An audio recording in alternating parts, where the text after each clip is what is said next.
aos senhores e senhoras que busquem seus assentos, que permaneçam com os seus dispositivos eletrônicos em modo silencioso para um bom andamento da próxima palestra.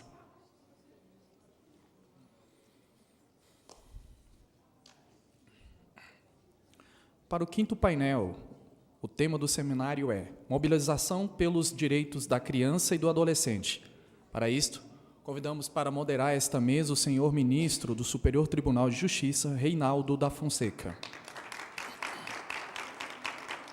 acompanhado das seguintes autoridades: o senhor juiz titular da Primeira Vara Civil da Infância e Juventude de Águas Lindas, de Goiás, Felipe Levi Jales Soares. A senhora gerente de Gênero e Incidência Política da ONG Plan International Brasil, Viviana Santiago.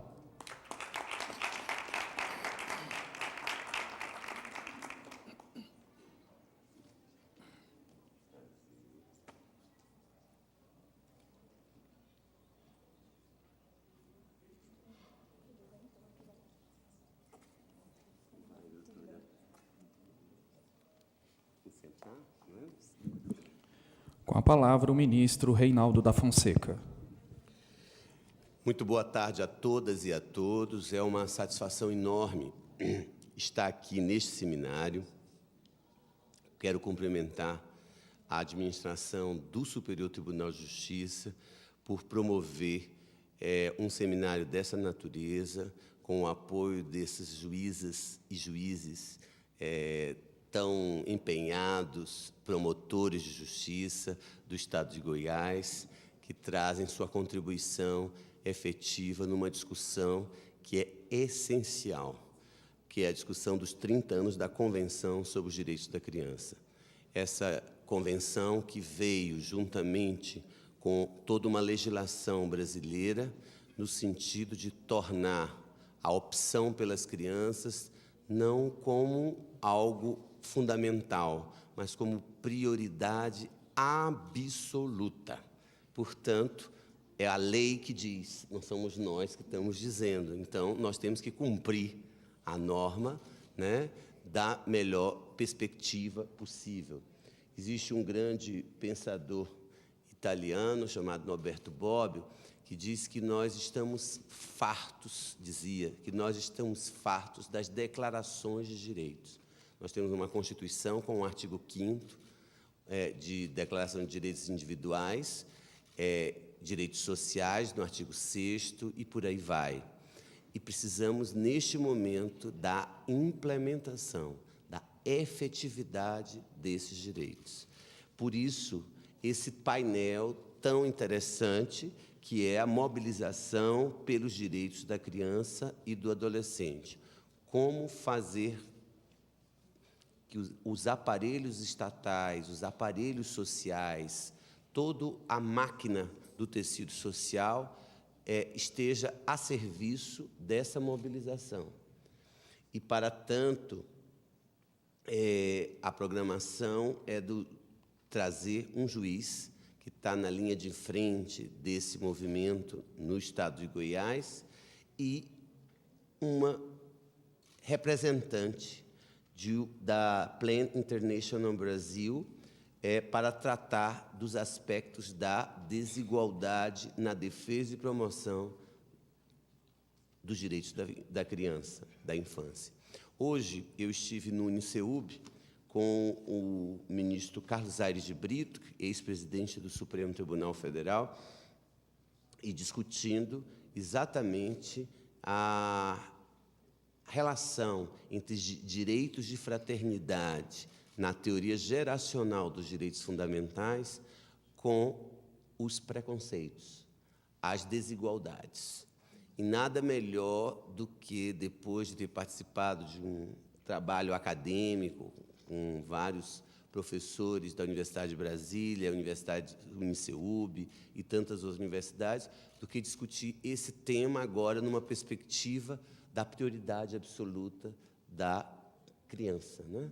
O Estatuto da Primeira Infância e, mais especificamente, a Convenção sobre os Direitos da Criança.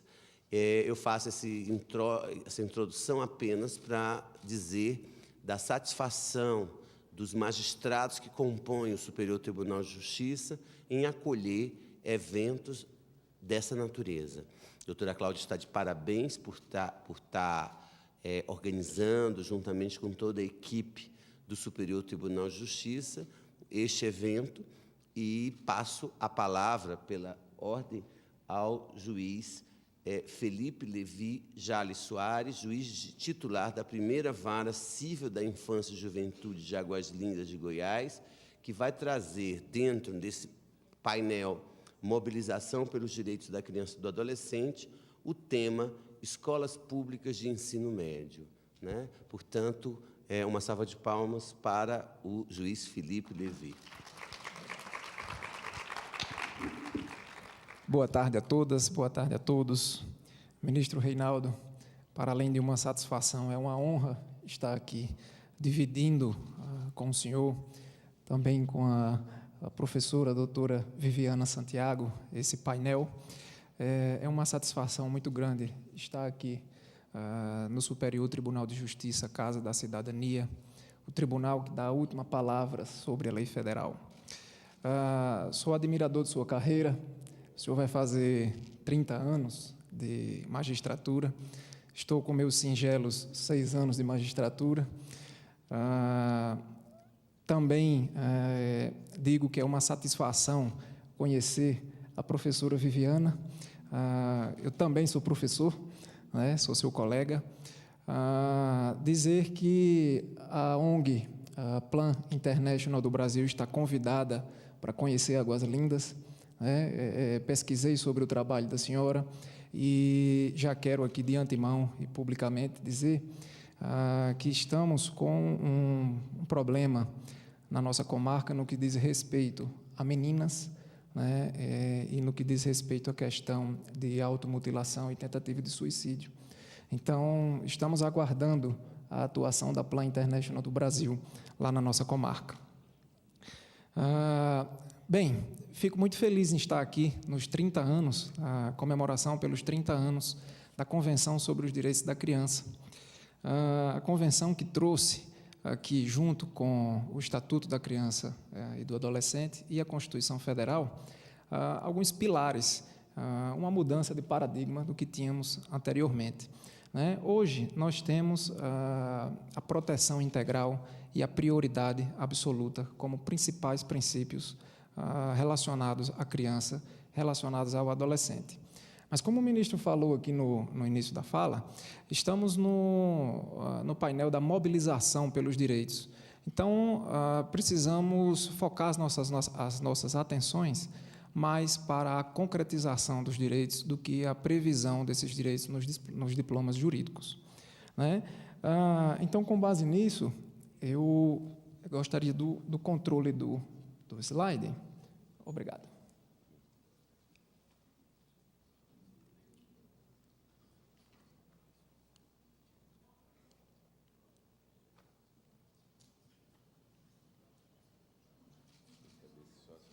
Tá.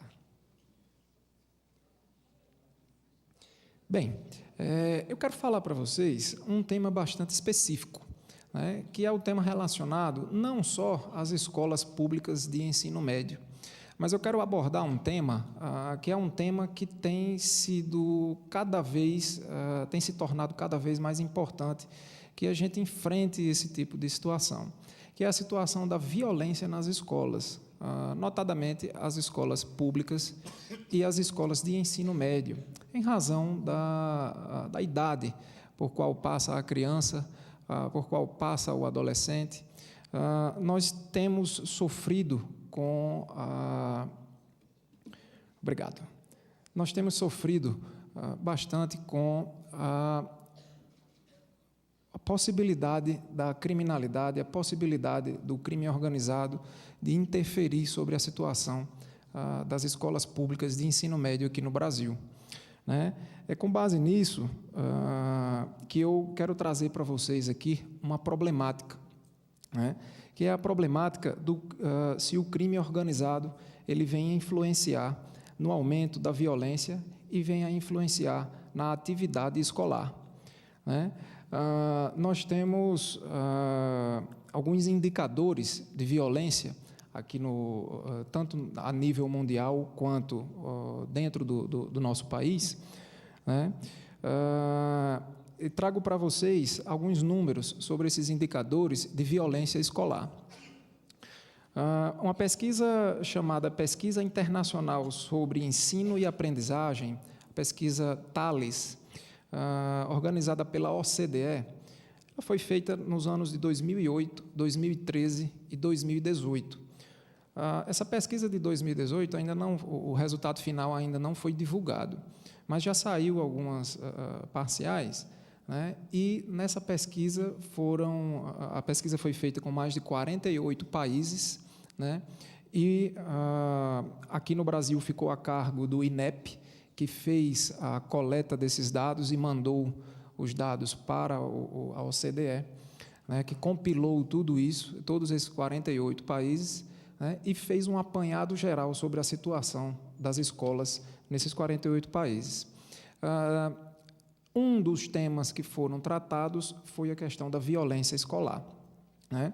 E, nesse particular, o Brasil ele saiu como ocupando o segundo pior lugar no que diz respeito à violência escolar, só vindo a ter um índice superior de uma região autônoma da Bélgica, chamado Flemish Community. Essa região ela ficou na primeira posição como o local mais violento nas escolas, né?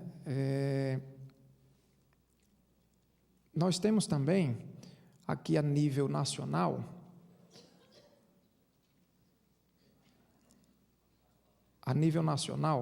nós temos duas pesquisas que foram feitas. Uma foi feita pelo IBGE e a outra foi feita pelo próprio INEP. Em 2015, o IBGE ele concluiu que a violência ela atinge 42% dos alunos da rede pública. Significa que quase a metade dos alunos que cursam a nossa rede pública de ensino, tanto de nível fundamental quanto de nível médio, né, eles já sofreram algum tipo de violência. Essa mesma pesquisa, ela também pontua que 25% dessa violência ela corresponde a roubo, ou seja, a subtração de patrimônio com aplicação de violência ou grave ameaça, né, e a furtos dentro da própria escola. O INEP, por sua vez, em 2016, fez uma nova pesquisa e concluiu que 83% das escolas elas mantêm os portões fechados durante o seu funcionamento. Isso poderá ser um indicativo, né, de que as escolas elas estão precisando se fechar para poder cumprir bem o seu papel, né? E isso não é adequado, porque a escola ela não é um ambiente onde há privação, e sim um ambiente onde há liberdade. 44% das escolas, segundo essa pesquisa, apresentaram sinais de depredação, né? Então, isso aí poderá ser um indício de que o Estado ele não tem total controle sobre esses espaços. 71% dos professores relataram ter sofrido agressões físicas ou verbais por parte de alunos, né? Um índice altíssimo de professores que passam por essa situação. O professor ele é treinado para ensinar, ele é diferente do profissional da segurança pública. 52% desses professores presenciaram agressões físicas ou verbais a outros professores e a funcionários da escola, mais da metade deles. Ou seja, será que nós temos um padrão? Será que nós temos uma situação de normalidade? 30 anos após a Convenção sobre os Direitos da Criança, a Constituição Federal e o Estatuto da Criança e do Adolescente preverem no papel que o brasileiro ele tem direito, e aí com prioridade absoluta, à educação básica e universal de boa qualidade e gratuita, né? Fica a reflexão. E pensando nisso, né, e trazendo o assunto para o que eu pretendo mostrar aqui para vocês, apresentar para vocês, especialmente aqui no painel de número 5, que é o que trata da mobilização, da concretização, né, eu estou desenvolvendo na comarca de Águas Lindas, e utilizarei a comarca como um teste, né, a criação de um indicador especificamente para tratar sobre a possível influência da criminalidade organizada dentro da escola. O que nós temos hoje são índices de violência escolar. Esses índices que eu apresentei agora são índices de violência endógena, aquela violência que ela é produzida dentro da própria escola.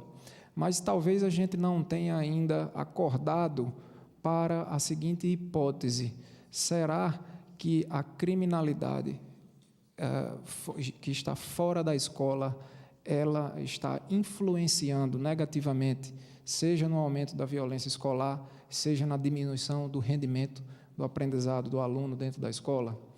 Né? Então, eu percebo a necessidade da criação e implementação, ao menos de um estudo, uma pesquisa que seja feita a fim de se revelar se essa hipótese ela é verdadeira ou falsa, né? Torcendo para que seja falsa, mas precisamos pesquisar e estudar melhor a verdadeira causa dessa situação que se encontra hoje nas nossas escolas. Tá? Trata-se de um indicador que está sendo desenvolvido no âmbito do mestrado acadêmico no Centro Universitário de Brasília, e utilizarei como teste lá a comarca de Águas Lindas. Né?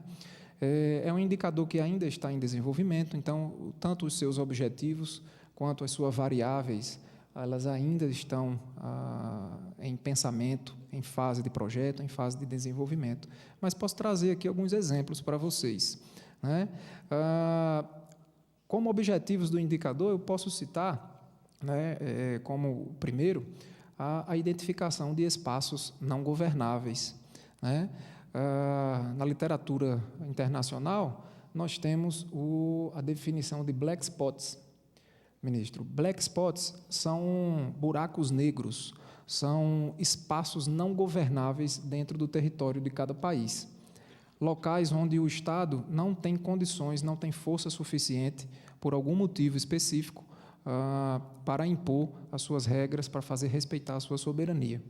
Aqui no Brasil, nós temos um exemplo clássico, que também deve ser combatido, precisa ser combatido com muita força, né, que é o caso da maioria dos presídios.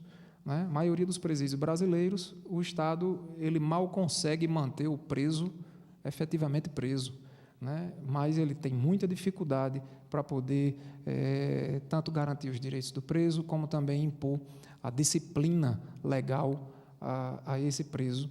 Né? Normalmente, o presídio ele vem a ser um espaço não governável, um local onde a criminalidade organizada ela dita as suas regras, e não o Estado brasileiro.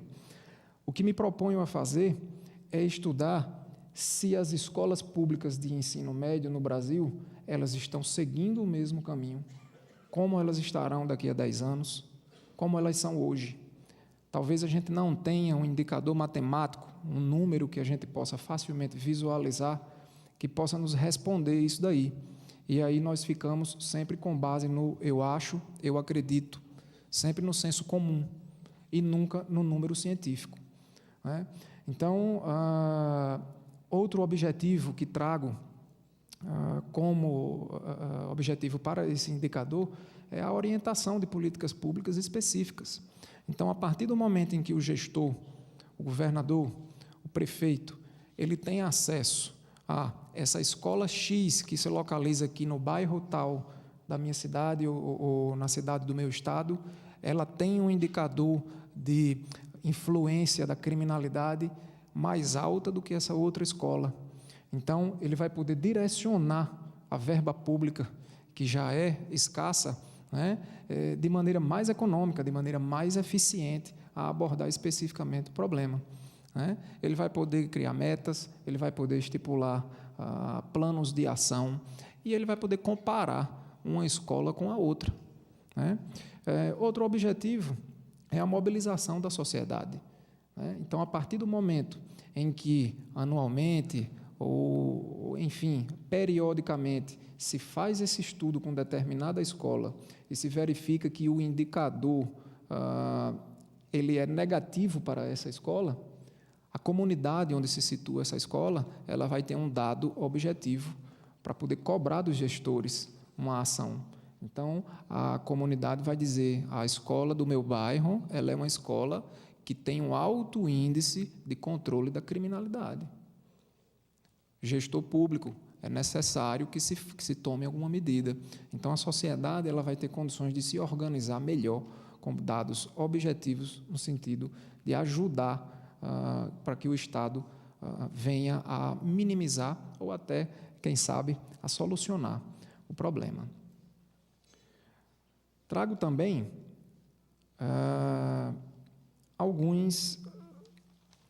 o conteúdo desse indicador. O conteúdo do indicador, ele diz respeito ao que compõe esse indicador, o que está dentro dele, o que vai ser levado em consideração para se concluir se a escola ela é ou não, ela sofre ou não a influência da criminalidade organizada, do tráfico de drogas, principalmente.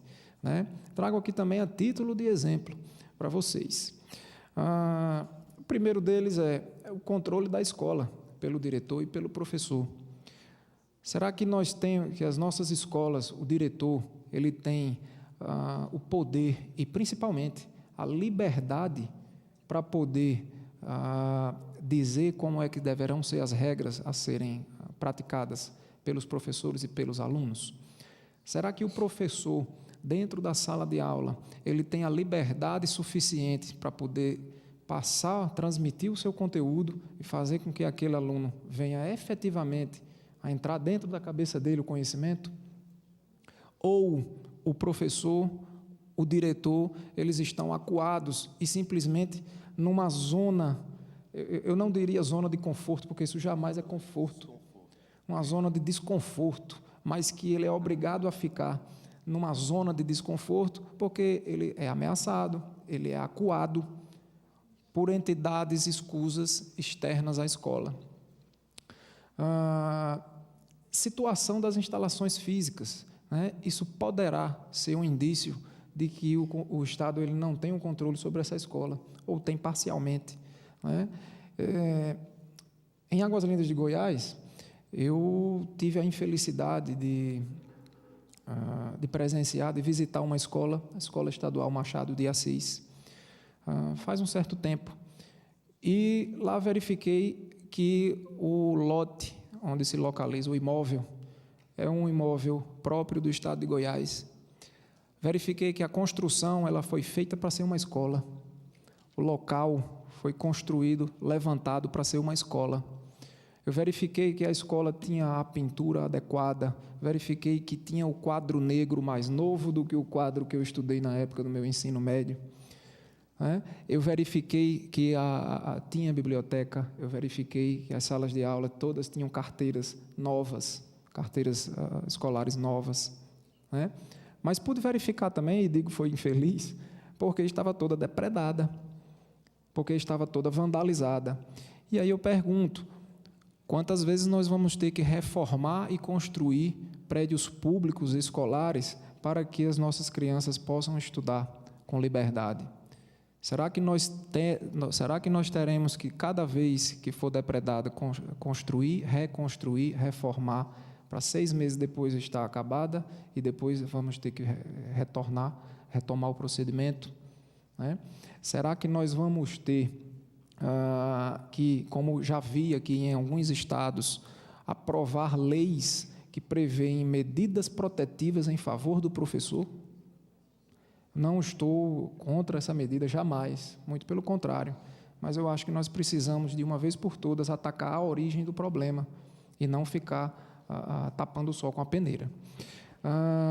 Nessa escola, eu também tive a infelicidade de verificar, pedir para ver os livros que os alunos têm acesso.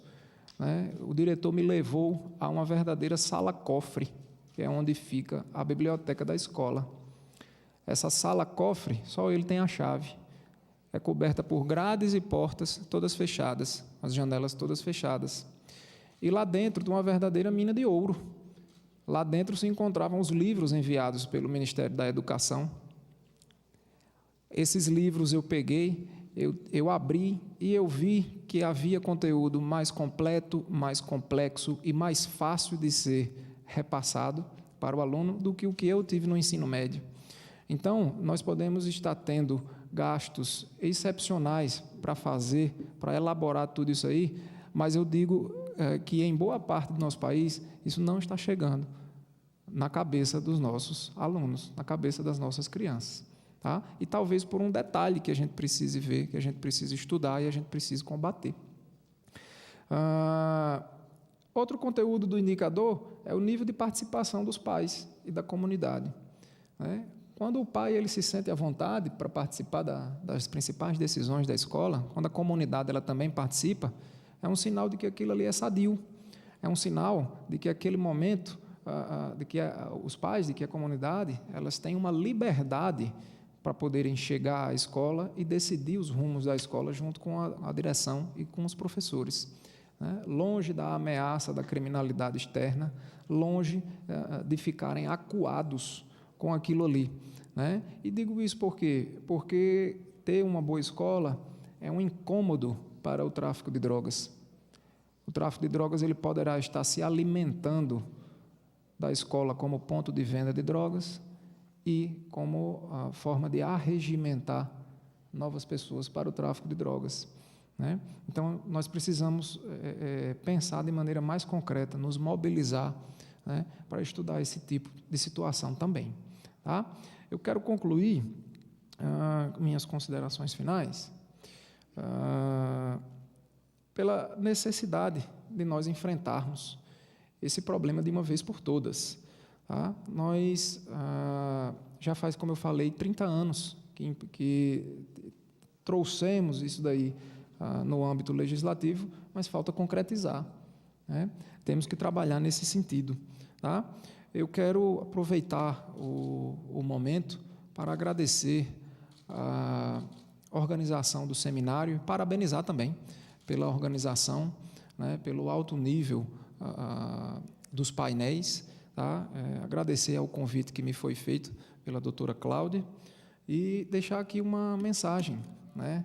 Depois de amanhã é o Dia das Crianças, então desejar feliz Dia das Crianças para as crianças de todo o Brasil e especialmente para aquelas de Águas Lindas de Goiás. Obrigado.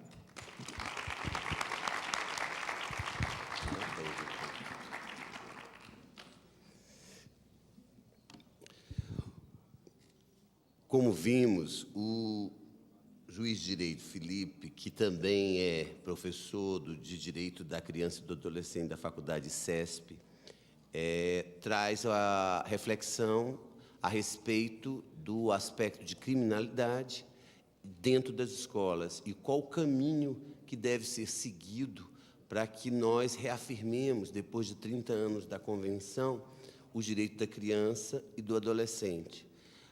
Além dessa experiência de Águas Lindas, aqui em Brasília nós temos o Instituto de Educação, Direitos e Fraternidade, que ele foi formado basicamente pela Associação dos Magistrados do Distrito Federal e Territórios, pela Defensoria Pública do Distrito Federal e hoje e pelo Grupo Comunhão e Direito, que realizou recentemente um encontro na discussão sobre direito e fraternidade. E há 10 anos vem se trabalhando com as escolas de Brasília, a magistratura, a Defensoria Pública, e agora mesmo, há 10 anos, em projetos como Falando Direito, e Dizer o Direito também, né? Esse projeto busca resgatar dentro das escolas o exercício da cidadania. E já fizemos aqui neste auditório 3 formaturas de alunos de escola pública no projeto Educação e Cidadania. Aqui neste auditório, mais de 500 pessoas em cada um desses eventos, de cursos que são dados por atores do direito, quer dizer, eu usava a expressão operadores e hoje está fora de moda, né? Nós vivemos um grande teatro e somos atores, né, atores do direito, e não operadores, operadores de códigos, né? E a experiência realmente é fantástica. Ela hoje já foi levada para o Rio de Janeiro. Na última formatura foi um evento que estavam presentes aqui o presidente do Supremo Tribunal Federal, ministro Dias Toffoli, e o presidente do Superior Tribunal de Justiça, ministro Noronha. Foi o último congresso, 4º Congresso de Direito e Fraternidade. Eu conto essa experiência para que a gente não fique pessimista depois dos 30 anos da Convenção sobre os Direitos da Criança. Tudo isso que o juiz Felipe falou é a mais pura verdade, e somos seres envolvidos num tecido social e sabemos que o que está acontecendo dentro da nossa sociedade, né? Mas é possível, sim, pensar no resgate. Não só essa experiência. Aqui também no Distrito Federal, nós temos uma experiência extraordinária através de uma juíza chamada doutora Gláucia, num projeto de justiça comunitária, e que trabalha especialmente com escolas públicas também.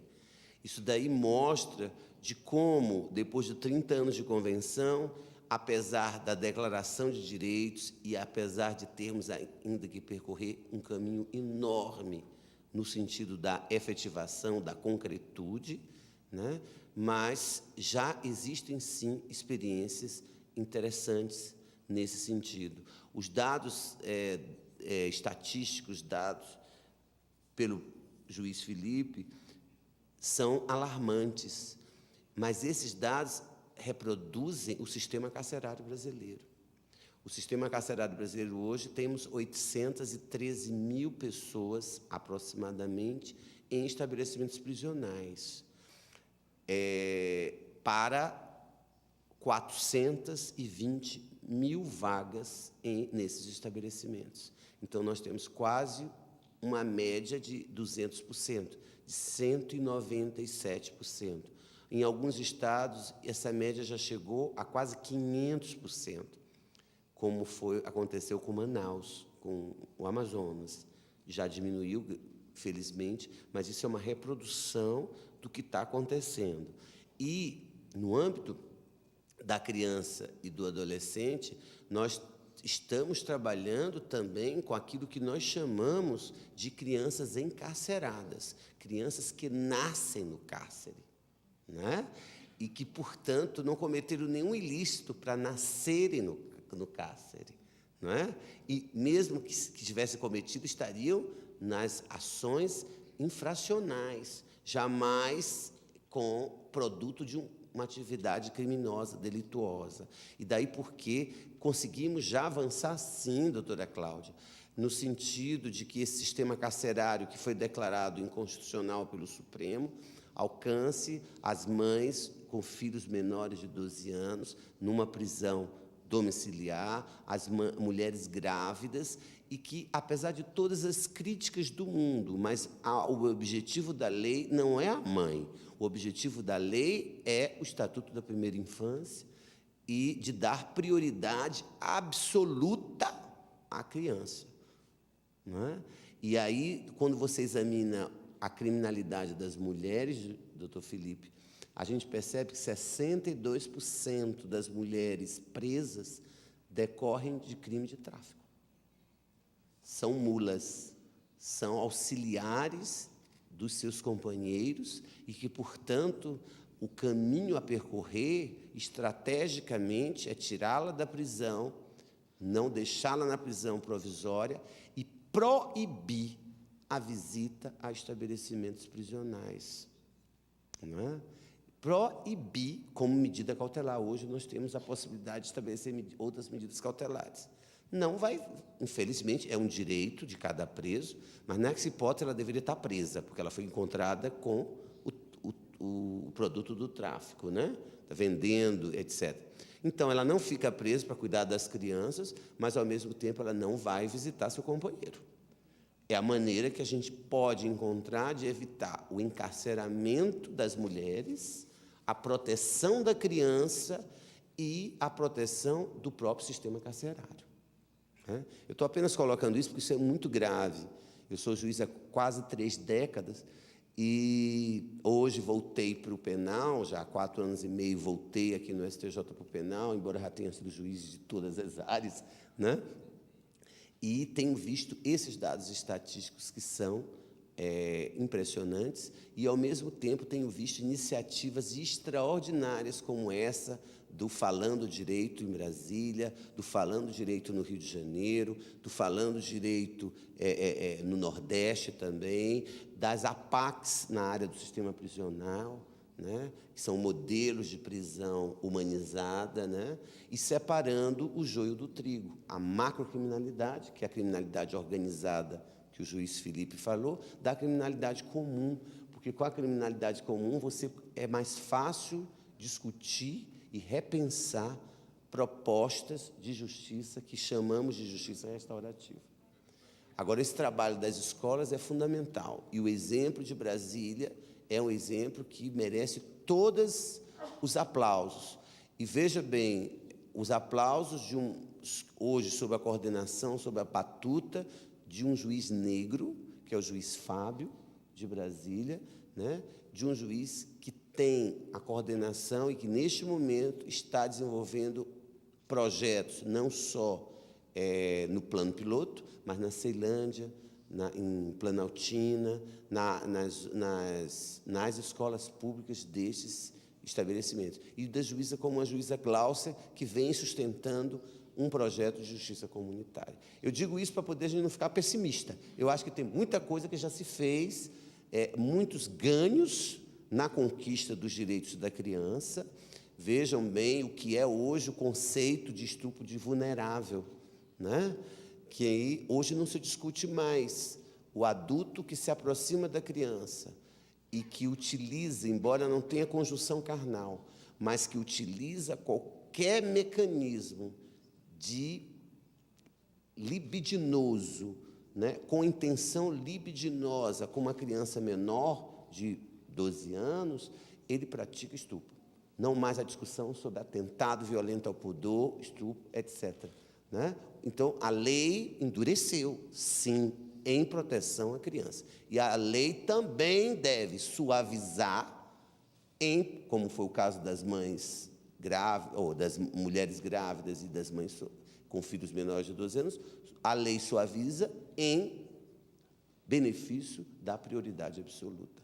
Eu sei que tudo isso tem uma discussão e uma crítica. Muitos colegas criticam, dizem que estamos canalizando a criminalidade para as mães, né? Porque elas poderão ser instrumentos, né, de solidificação do tráfico, etc., etc. Mas apenas para que a gente possa refletir sobre as conquistas legais e do ordenamento jurídico e as conquistas da sociedade, né, nesse sentido, em âmbito das escolas, no âmbito do direito penal e também, especialmente, no âmbito das políticas públicas, né? Agora, a doutora Viviana Santiago, gerente de Gênero e Incidência Política na Plan International Brasil, e é especialista em Educação e Relações Étnico-Raciais pela Universidade Federal de Pernambuco, vai nos tocar num outro ponto extremamente importante, que é a importância de considerar desigualdades na defesa e promoção dos direitos da infância. Assim como a gente já tratou hoje de manhã, estamos tratando o porquê que o Supremo Tribunal teve que decidir sobre as instituições de ensino numa educação inclusiva, porque algumas associações, algumas instituições estavam questionando os deveres que o Estado estava impondo à iniciativa privada para receber os portadores de necessidades especiais, ou portadores com deficiência, né? Há uma discussão semântica aí, né? Mas a decisão do Supremo de dizer que as instituições privadas tenham o mesmo compromisso com a Constituição que as instituições públicas, isso tem visto o quê? As desigualdades, né? Alguém que é portador de uma necessidade especial, para ser igual a mim, tem que ser tratado de forma desigual, não é? E agora vamos ouvir essa reflexão, em relação à infância, à criança, com a doutora Viviana. Não. Muito agradecida. É um trauma para mim me chamar de Viviane, porque eu tenho uma irmã gêmea que se chama Viviane. Bom, eu começo pegando um pouco da tua apresentação.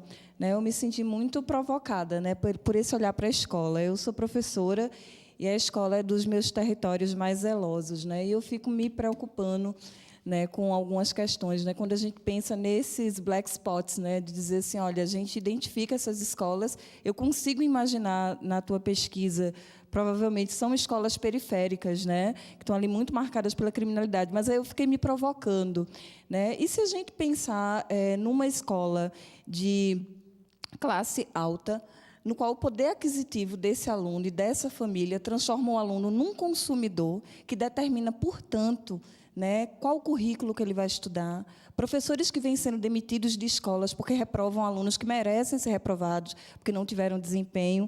Então, a gente percebe também o ingovernável aí.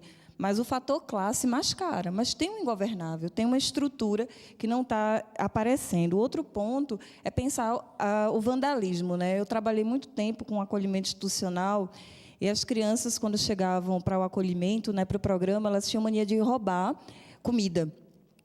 E aí as educadoras diziam, mas esse menino rouba pão, rouba biscoito, rouba Danone. E elas não conseguiam entender que eu só roubo e destruo o que não é meu. Que um indicador de qualidade do pertencimento da criança no programa de acolhimento, na casa, em qualquer lugar, é que ela não rouba e ela não destrói, porque eu não vou roubar meu lápis, eu não vou roubar meu caderno. E se eu destruo é porque eu não me sinto pertencente. Né? E, por fim, eu diria pensar como um indicador a participação dos alunos e das alunas, porque um lugar que me silencia, eu volto para o corpo como linguagem. Né? O bebezinho, o corpo é a linguagem do bebê, ele não fala, então o corpo foi a nossa primeira linguagem. Em espaços em que eu não tenho a possibilidade de falar, eu volto para o corpo. E como é que o corpo se manifesta? Na violência. E, sob diversos aspectos, pessoas que têm uma experiência com violência, em última análise, um soco é um toque. Né? Em última análise, um chute na porta é um toque. Eu preciso tocar. Né? E, quando eu não me reconheço humano, eu não vejo nenhuma pessoa, nem ninguém, nem nada nessa humanidade. Então, olhar essa presença do tráfico é perceber também todas essas outras variáveis, né, diálogo, mas eu estou muito instigada, vou lhe visitar para conhecer a experiência. Né? Eu sou Viviana, né, e, nesse sentido, né, com enxerimento na fala do outro, né, eu começo a minha fala, né, de pensar por que desigualdades, por que a gente precisa considerar as diversidades, por que a gente precisa considerar, né, todos esses aspectos quando a gente olha para a infância. E eu sempre digo para as pessoas que eu me apresento sempre da mesma forma em todo lugar que eu vou. Parece um mantra. Né? Eu sempre digo que eu sou negra, que eu sou mulher, que eu sou nordestina, que eu sou professora e sou mãe. Sou mãe solteira e sou mãe solteira de um menino negro. Então, objetivamente, eu sempre me apresento nos lugares como sobrevivente, como alguém que, num país machista, racista, patriarcal, moralista, sobrevive desde o dia que botou o pé nessa terra a violências. Né? Desde o dia que eu nasci, antes de nascer, porque sou mulher, e o Unicef já nos perguntava, tempo atrás, quem mandou nascer mulher. Né? E eu já sempre nasci mulher e venho sendo violentada. E por que eu me apresento assim? Porque eu gosto de lembrar a mim e a todas as pessoas que me escutam que, apesar de estarmos debaixo desse mesmo teto, nós não somos as mesmas pessoas. As nossas experiências de vida, elas são marcadas pelos caminhos de onde vivemos. E, por isso, são experiências únicas. E essa perspectiva de considerar a minha experiência de vida como uma experiência que, embora nós estejamos no mesmo espaço, ela não deve ser anulada, é a experiência de considerar a diversidade. De dizer, estamos aqui, mas não somos as mesmas pessoas. Estamos aqui, mas nós sabemos objetivamente quem é que o segurança do shopping segue, quem é que o segurança do shopping persegue quando entra dentro do shopping. Né? Então, trazer à mente que nós não tivemos as mesmas experiências é fundamental para que a gente possa conseguir perceber a cada uma e a cada um de nós. E é isso que o conceito de diversidade traz para a gente. A perspectiva de perceber todas essas múltiplas formas de sermos, né? E para dialogarmos com as companheiras feministas, principalmente as feministas andinas, que elas trazem muita reivindicação, que a gente fale diverso, que a gente fale plural, ao invés de falarmos só sobre diferente. Porque, em essência, quando a gente fala da diferença, parece que a gente está fazendo muito mais uma comparação. Maria é diferente de João. Maria devia ser João, mas Maria não é João, ela é diferente. O conceito de diversidade, pluralidade, nos convida a perceber que tem Marias, Sebastianas, Lucas, Joãos. Existem diversas formas de ser no mundo e não estabelece uma hierarquia diante delas, né? A cosmovisão africana, ela sempre nos convida a perceber que o mundo é regido por uma lógica de isso e aquilo. A cosmovisão ocidental é uma cosmovisão de isso ou aquilo, né? Então, é por exclusão, e aquilo que não sou eu é aquela lógica narcísica, né? Narciso, ele despreza tudo o que não é espelho, né? Então, nesse sentido, o convite à diversidade é o convite a que nos percebamos nessa multiplicidade de formas de ser no mundo. E, nesse sentido, trazer esse olhar para a infância é na perspectiva de percebermos, né, essa infância dentro de uma forma de que existem infâncias e que existem múltiplas formas de infância.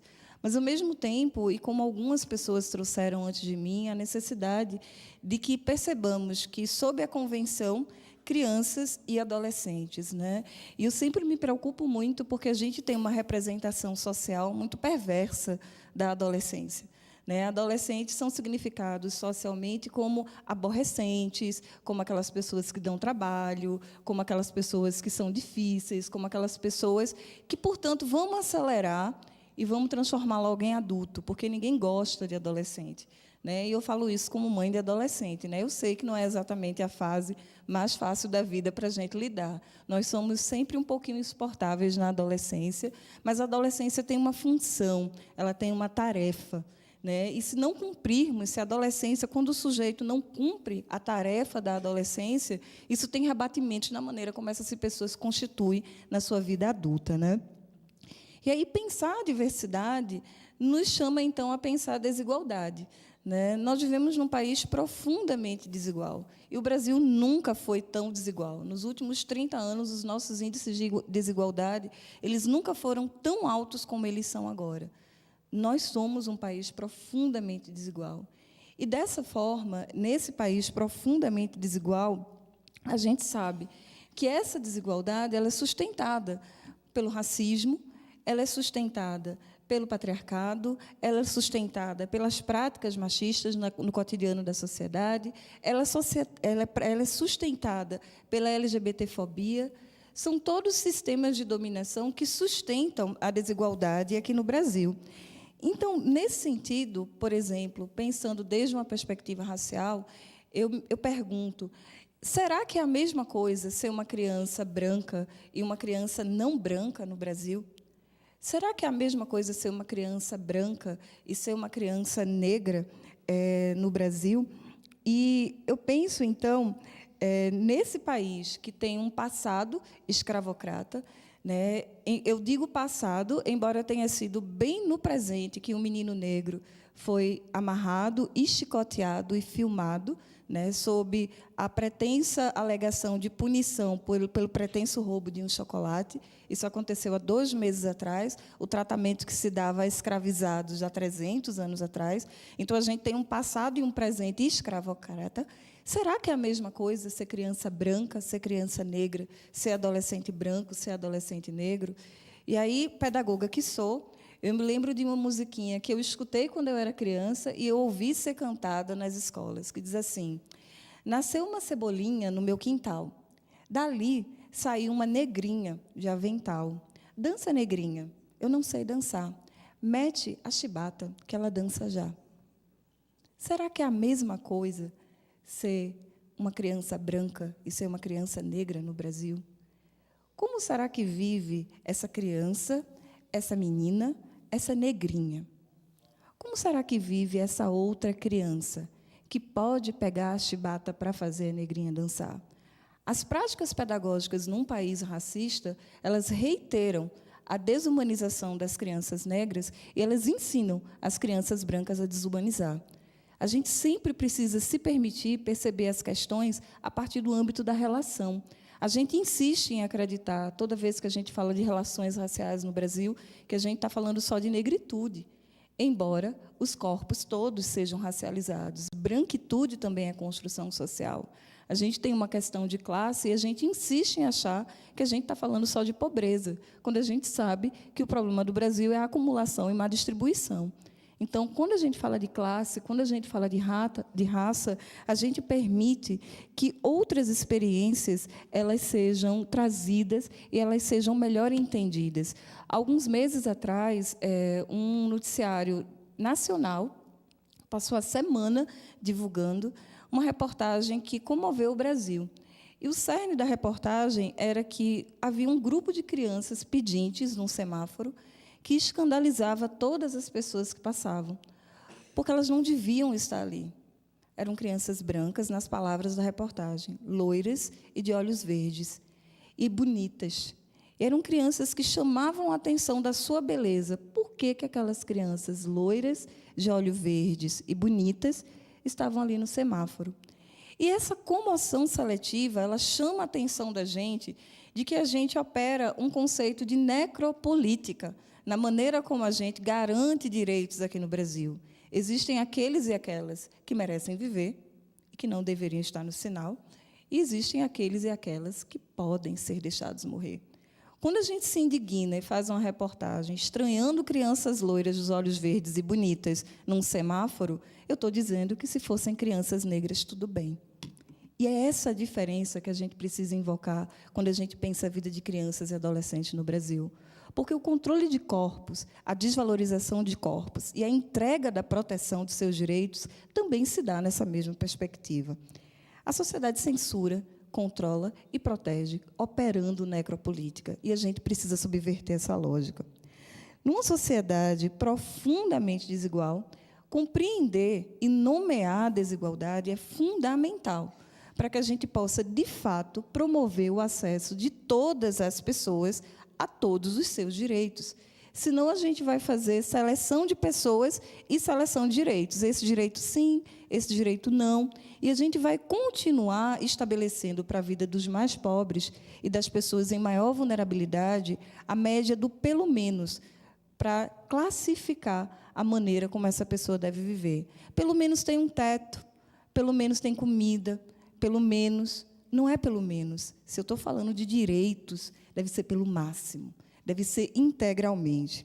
Nesse sentido, nessa sociedade machista, racista, patriarcal, LGBTfóbica, ou as políticas públicas e aquelas pessoas que atuam na promoção do direito enfrentam as desigualdades ou estão sob o sério risco de aprofundá-las. Eu digo que sempre aprofundam.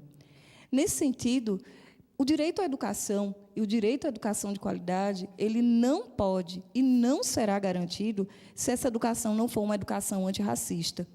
Se a gente não tiver a possibilidade de trazer para o centro do debate a contribuição dos povos negros e afro-brasileiros, africanos e indígenas para a constituição desse país, é fundamental.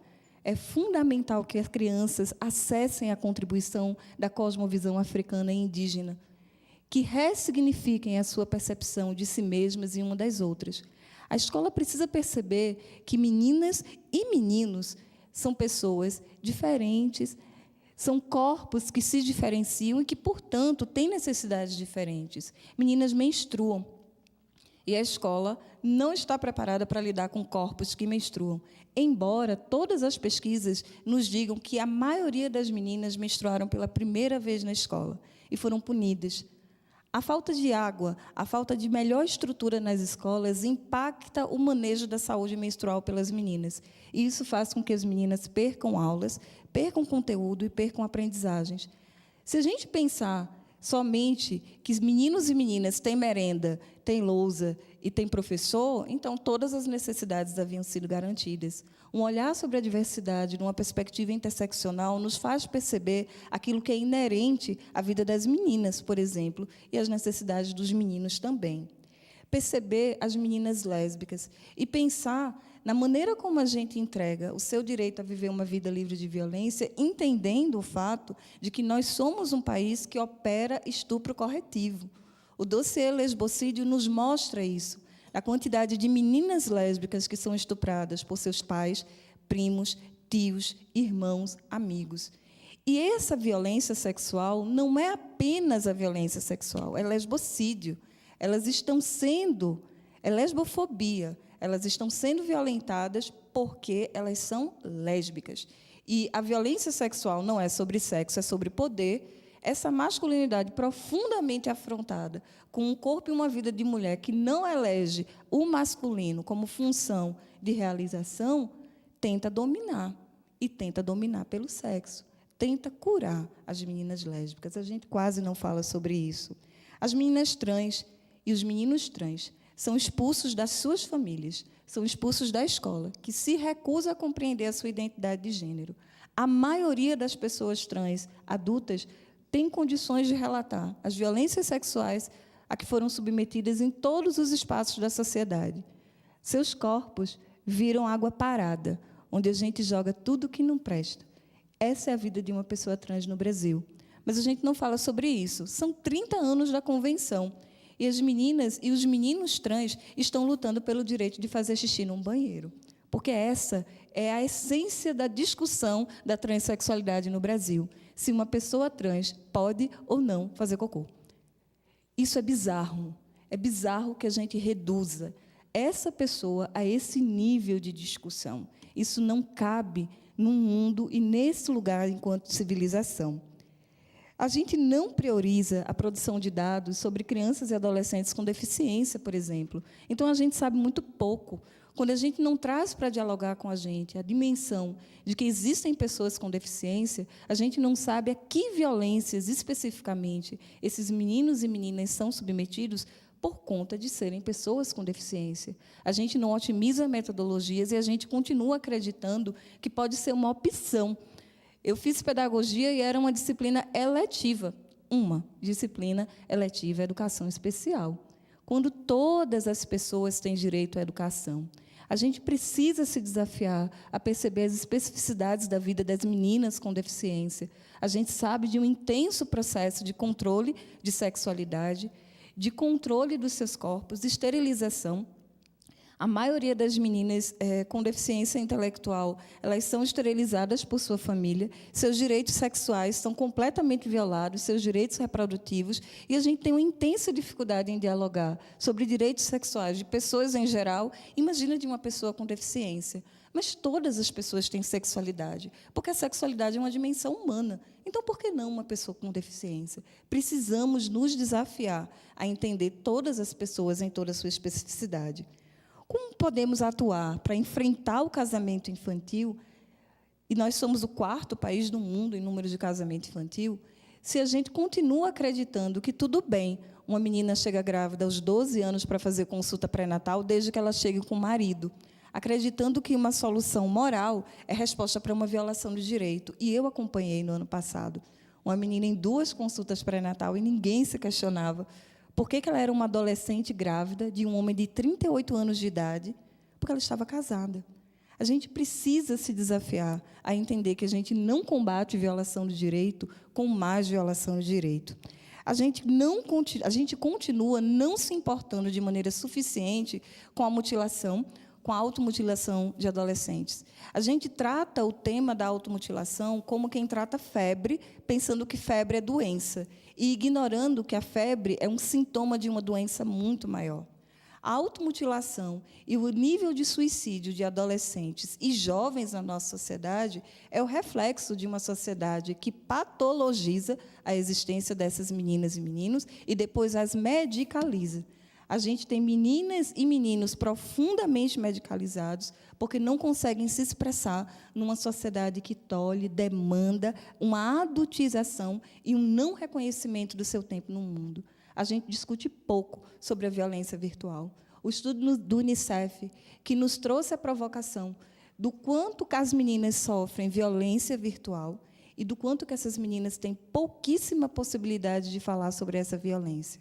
e o quanto que a vivência da violência no espaço virtual incide sobre as suas tentativas de suicídio e automutilação.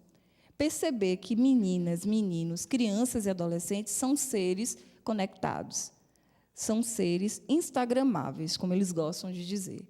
E perceber essa dimensão de uma pessoa que nasceu numa era digital nos provoca a perceber a violência que acontece na vida dessa pessoa e os espaços em que essa pessoa deve ser protegida a partir de uma outra perspectiva. Essas pessoas elas não fazem mais cursos de MS-DOS ou cursos de informática para aprender a usar um computador. Os bebezinhos são TAUT. E é a partir dessa percepção, dessa diversidade, que a gente precisa se organizar para continuar garantindo a proteção. As crianças migrantes, elas chegam ao Brasil e, depois de algum tempo na escola, nas creches, elas não querem mais comer a sua comida na casa. E a gente considera uma boa prática quando a gente chama essas mães bolivianas, por exemplo, na escola, para ensinar a preparar arroz e feijão. E a gente continua perdendo a oportunidade de garantir uma pedagogia intercultural, uma pedagogia que dialogue e respeite o lugar de origem dessa criança. A gente fala do direito ao brincar, mas a gente não se pergunta quem brinca. Quem brinca quando um grupo de meninos negros é tratado como uma quadrilha pela polícia? Quem brinca quando, em Diadema, em São Paulo, 3 meninos negros não têm o direito de ficar parado numa esquina? Pensar na perspectiva racial e na perspectiva dos estereótipos sobre a juventude negra para garantir o direito ao lazer, o direito a brincar, é fundamental. Ou então a gente vai continuar falando dessa pessoa genérica que quase sempre vai corresponder aos estereótipos do comercial de margarina. É alguém branco correndo com um cachorro numa praia. Mas é preciso seguir enxergando a potência. Meninas e meninos são agora, e são profundamente potentes. A voz das meninas e meninos, quando supera todas essas barreiras, nos mostra que elas sabem, sim, o que são, que eles sabem, sim, quem são. É preciso que a gente treine os nossos ouvidos para ouvir. A visão é um sentido que tem muito a ver com as nossas experiências. O mundo é da cor dos nossos olhos.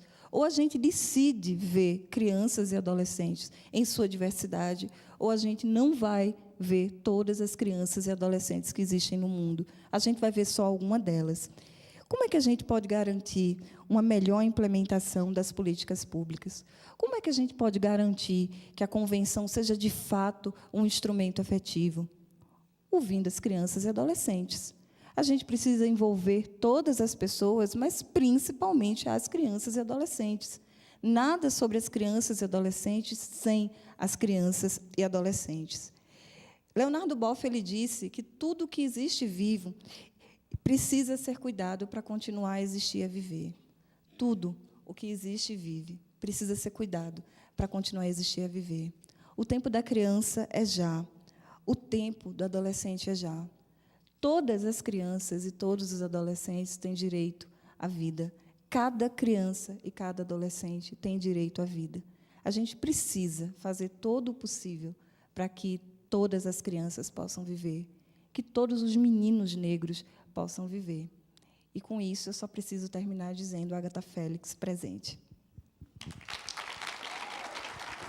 Parabéns, querida.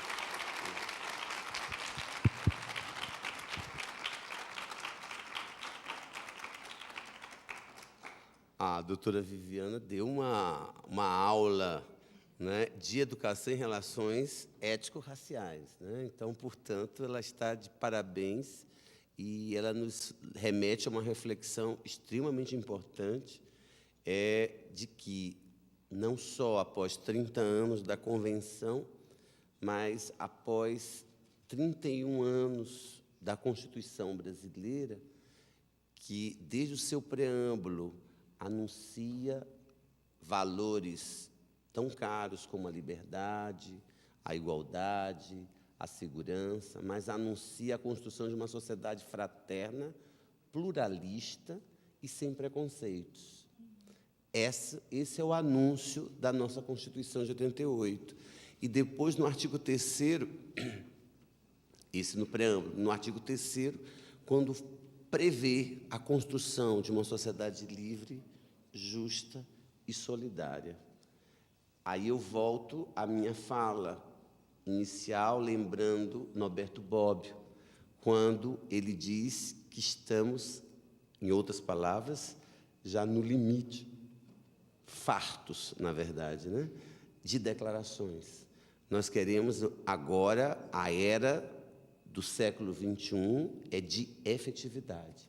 E dar efetividade a essas declarações passa, sim, por uma discussão, no plano das crianças especialmente, de que todas as crianças, meninos e meninas, louras, brancas, negras, afro, índias, e de todas as cores possíveis e imagináveis, devem estar inseridas nesse processo de efetivação da Declaração de Direitos, né?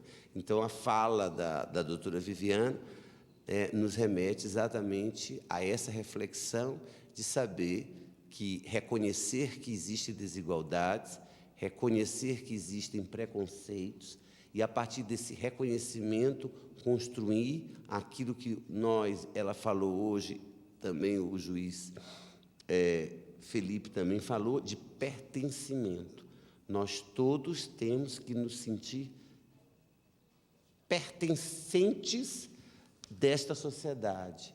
Quando a doutora Viviane falou dos meninos, dos jovens que fazem depredação, seja de quem for, um colégio de classe média alta, ou de classe média, ou da zona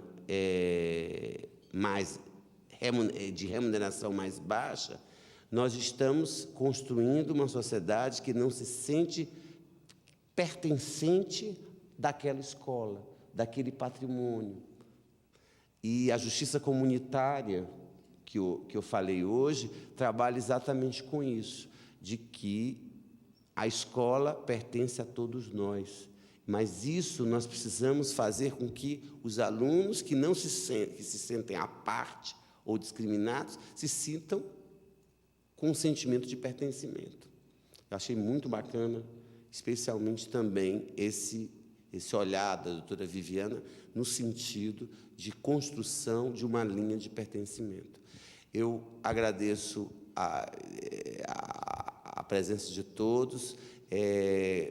Gostaríamos muito de ter debates, mas, em função da existência de outro painel, eu agradeço ao colega Felipe, agradeço à doutora Viviane e declaro encerrado este painel. Muito obrigado.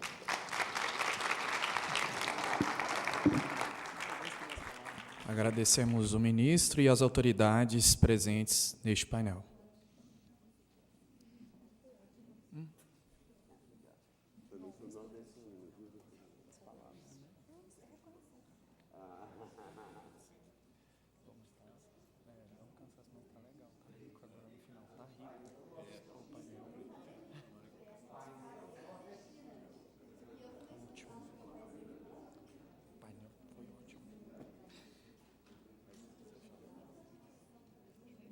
Pode?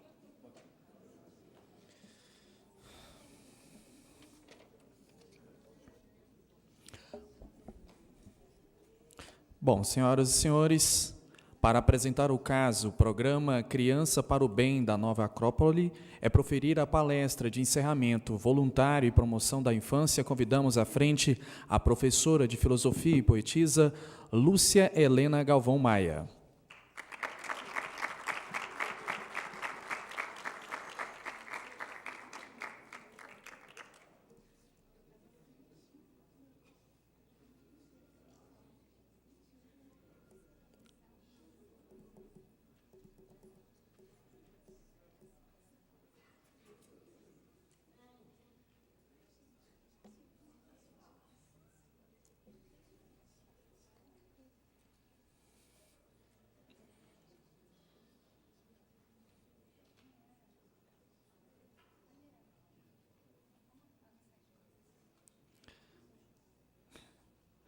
Bom, como a nossa palestrante não estava presente, eu vou fazer novamente a apresentação para recebê-la com muita honra, que nós estávamos aqui aguardando a presença dela, né?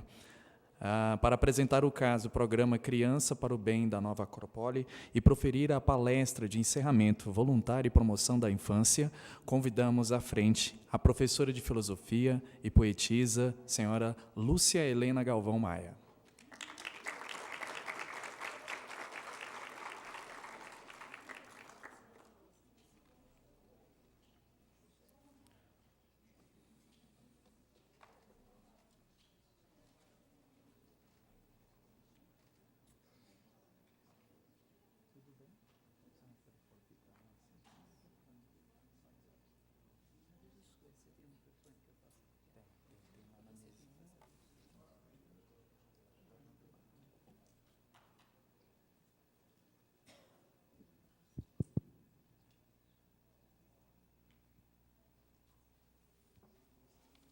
Então, com a palavra, a doutora Lúcia Helena Galvão Maia.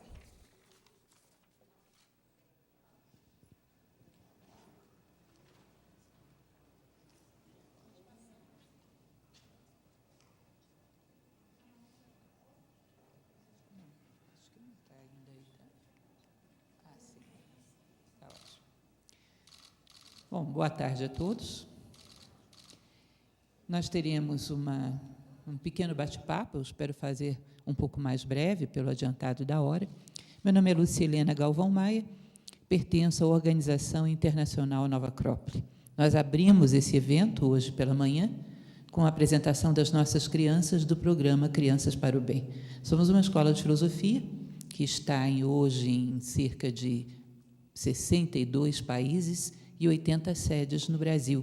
E, além do nosso ensinamento de filosofia, que é a base do nosso trabalho social, nós fazemos também um trabalho social específico com crianças e adolescentes, que é o Crianças para o Bem, que o nome já diz tudo. Nós somos filósofos e acreditamos que, acima de qualquer peculiaridade, de qualquer trabalho específico, nós trabalhamos para compreender a ideia do bem. Para um filósofo, a primeira coisa, o elemento fundamental a fazer para que o ser humano supere discriminações, preconceitos, separatividades, é fazê-lo despertar para o bem, despertar para um sentido de vida mais humano, ampliar horizontes. E, como diz a tradição bíblica, tudo mais será dado por acréscimo.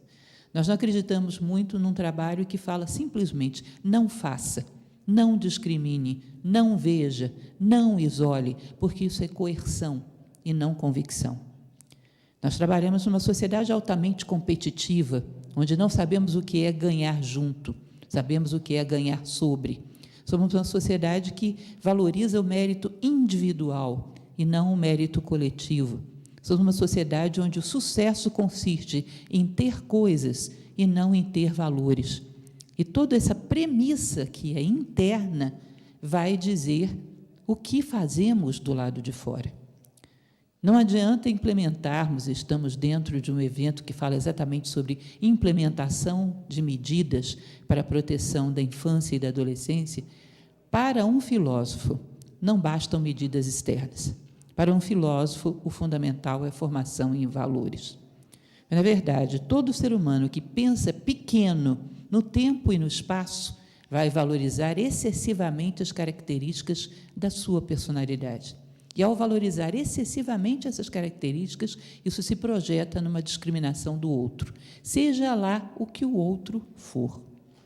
Para um filósofo, não existe a discriminação de uma característica X sobre uma característica Y. Existe a discriminação em si, que nesse momento o poder está com X, amanhã pode estar com Y, e a discriminação será igualmente hedionda. Nós temos dentro de nós um espírito discriminador, e isso é um problema de educação, é um problema de formação. E para a filosofia, tratar isso é tratar a causa do problema. Não adianta muito convencermos a sociedade a respeitar a característica tal cor, tal preferência sexual, tal origem, tal sexo, porque a humanidade está em permanente processo de diferenciação. E se você impõe o respeito a uma característica, a uma diferenciação, amanhã, daqui a 10 anos, daqui a um século, existirão mais 10 diferenciações. E você vai ter que começar tudo de novo. porque isso é um processo externo, é quase que um adestramento. E para a filosofia, o ser humano não é um ser adestrável. Ele é um ser onde você eduz aquilo que ele tem de melhor. E uma das melhores coisas a eduzir dentro do ser humano e trazer à tona é fraternidade. E se você traz à tona fraternidade, podem surgir milhões de separatividades, podem surgir milhões de novas características em 1000 lugares do mundo. Esse homem não será contaminado, porque ele tem um antídoto decisivo que nada nem ninguém pode tirar dele. Ele se reconhece como parte do todo. Ele reconhece o outro como parte dele mesmo. E isso é uma mudança que não está sujeita à reversão. E não precisa mecanismos de coerção. Eu já passei uma ocasião, gente, por um local, e não era um local aberto, era um local dentro de um órgão público, como estamos aqui hoje. E que nesse local havia, no toalete, uma plaquinha dizendo: proibido furtar o papel higiênico. Isso, para mim, o filósofo tem essa mania, reflete sobre tudo. Isso, para mim, foi uma coisa educativa, aprendi disso. No momento em que você precisa legislar para que as pessoas não roubem os papéis do toalete, é sinal de que internamente tudo é possível. Nós vamos legislar agora sobre o quê? Qual será a próxima medida? Legislaremos a respeito das pessoas não chutarem os pneus uns dos outros? Legislaremos a respeito das pessoas não fazerem cara feia umas para as outras? É impossível a variedade de delitos que podem surgir. E é impossível estarmos correndo atrás de todos eles. Ou você muda o homem de dentro para fora, fazendo com que ele perceba a natureza humana, saboreie a natureza humana e se enamore dela, ou qualquer medida externa é um paliativo. Entendam isso. Nós estamos, ao longo da história da humanidade, só de história pós-cristã, há 2019 anos, aplicando medidas coercitivas sobre a humanidade. Aí vocês podem dizer: bom, mas mudamos muito nesse tempo. Parem para refletir, mudaram os meios, os fins não necessariamente. Mudaram as tecnologias, mas a grande tecnologia, que é o domínio de si próprio, não mudou muito. O saber dominar a sua cólera, o saber resistir às dores da vida, o saber confrontar a vida, a morte, a solidão, a convivência com o outro, que é sempre o diferente, é o problema de 2000 anos atrás, é o problema de hoje, e sabe-se lá por quanto tempo ainda será o problema. Para a filosofia, a questão da resolução dos problemas humanos, sejam eles quais forem, é trazer à tona no homem a natureza humana. Fazer com que ele se enamore de ser humano. Porque quando você se aprofunda, tudo o que é superficial deixa de ser importante, deixa de ser relevante. Eu me recordo muito bem de que um tempo morei fora de Brasília, a maior parte da minha vida passei por aqui, e quando eu retornei um dia havia um outdoor. Era um outdoor de uma marca de roupas da moda, não era nada assim de quem eu esperasse aquele tipo de reflexão. Mas eu achei curioso, porque foi uma das manifestações mais filosóficas que eu já vi exposta numa cidade, foi um outdoor de uma marca de roupas jovens, onde eles colocavam 4 corações orgânicos, esse coração que pulsa no nosso peito, não o coraçãozinho dos namorados. Uma foto de 4 corações, na verdade era a réplica de uma única foto. E embaixo eles escreviam: negros, brancos, japoneses, orientais em geral, indígenas. E quando você olhava para cima, o coração era exatamente o mesmo. Essa imagem me marcou tanto, gente, que mesmo hoje, isso já deve fazer uns 20 anos, eu nunca me esqueci desse fato. Quando você aprofunda, até mesmo no corpo físico, as diferenças ficam para trás. Mas quando você não aprofunda e vê apenas a superfície, obrigar as pessoas a não discriminarem as superfícies é um esforço incomensurável e infindável. Onde vamos terminar com isso? Se os homens não são profundos, nós teremos que eternamente estar ameaçando-os para que eles saibam conviver entre si. Se os homens se aprofundam em si mesmos, as superficialidades desaparecem. Para a filosofia, essa é a forma. Nós trabalhamos com crianças, Não tenho aqui os dados estatísticos, nós temos algumas pessoas do programa que podem depois explicar aos interessados. Trabalhamos com um grande número de crianças de situação de risco, crianças de periferia, fazemos um trabalho educacional impecável. Eu posso garantir para vocês, temos alguns professores desse projeto presentes aqui agora, que se eu pegasse qualquer um deles para perguntar quantas crianças do projeto são negras, eles não saberiam dizer. Sabe por quê? Porque não reparam. Não reparam. Eles sabem te dizer quantas crianças são poetisas, quantas crianças têm jeito para tocar violino, quantas crianças amam português, amam matemática, quantas crianças têm uma vocação maravilhosa para dançar balé. Mas não vão saber dizer para vocês quantas crianças são negras. Tenho certeza que não. Nem eu própria poderia saber disso, porque não se repara esse detalhe. Eu não sei dizer muito bem se, quando a gente fala tanto das diferenças hoje em dia, como falamos, se a gente as resolve ou se as aprofunda. O dado que tivemos ainda há pouco falava que, nos últimos anos, esses problemas têm se avolumado, nos últimos 30 anos. Eu acho curioso isso, porque nesses 30 anos são exatamente o momento em que começamos a falar disso com mais intensidade. Eu não sei se falar das diferenças as resolve, ou faz com que a gente repare mais nelas.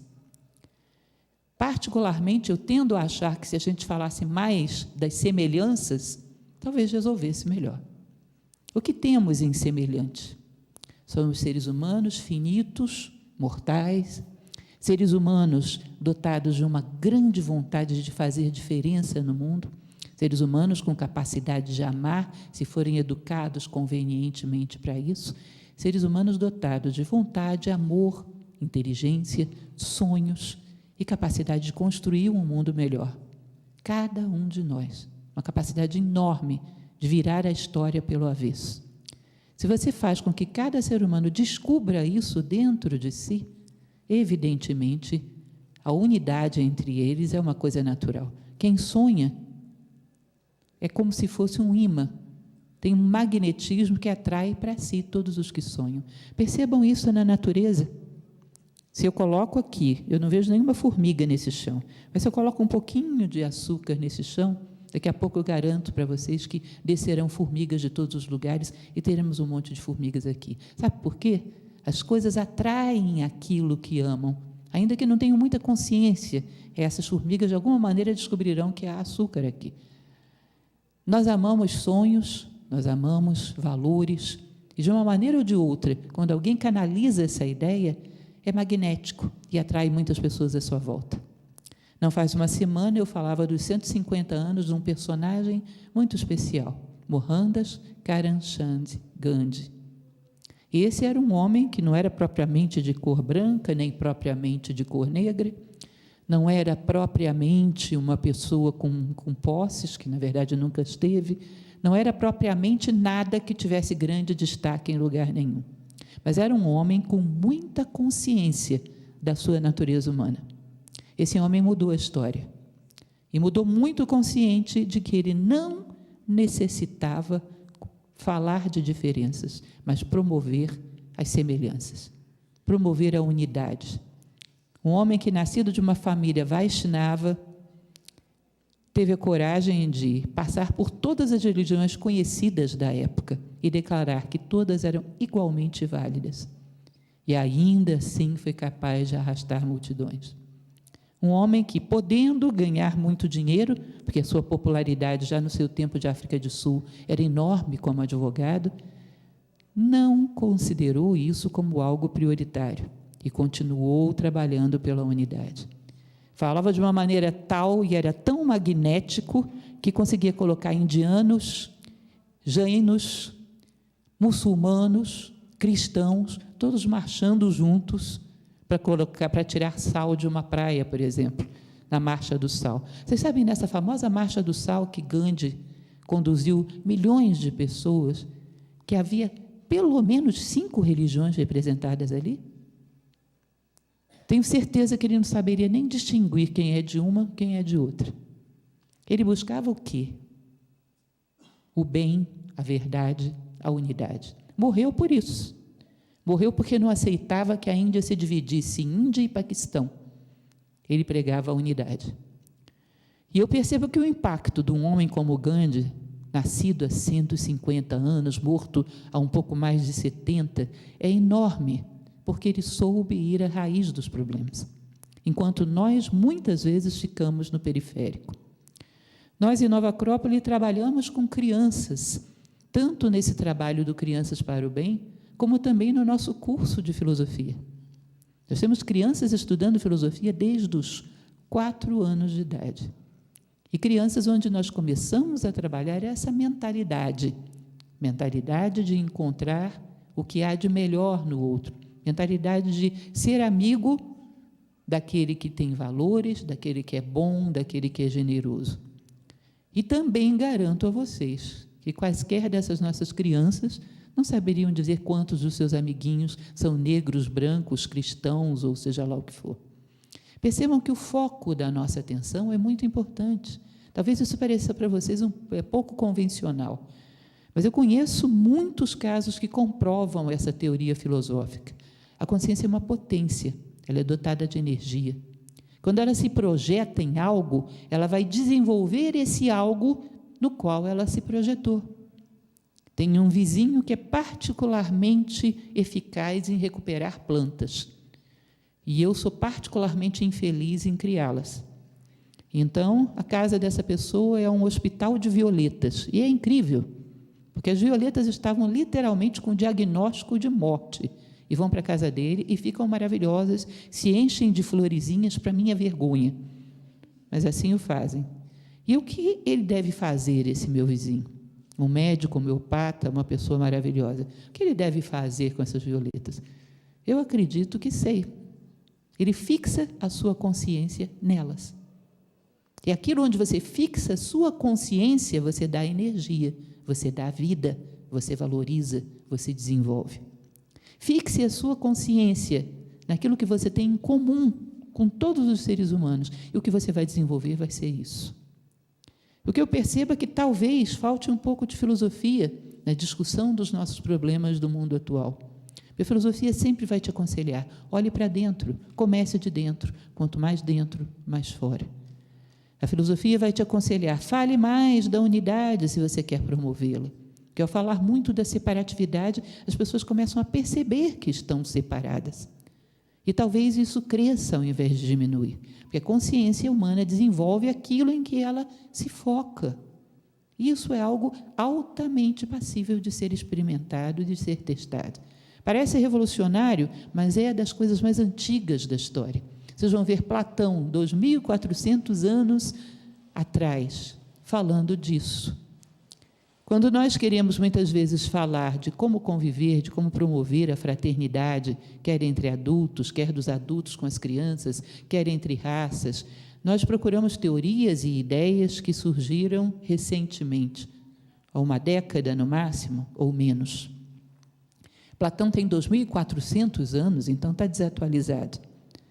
Eu vou dizer para vocês que, em termos de vida humana, os elementos fundamentais da vida humana não mudaram nada.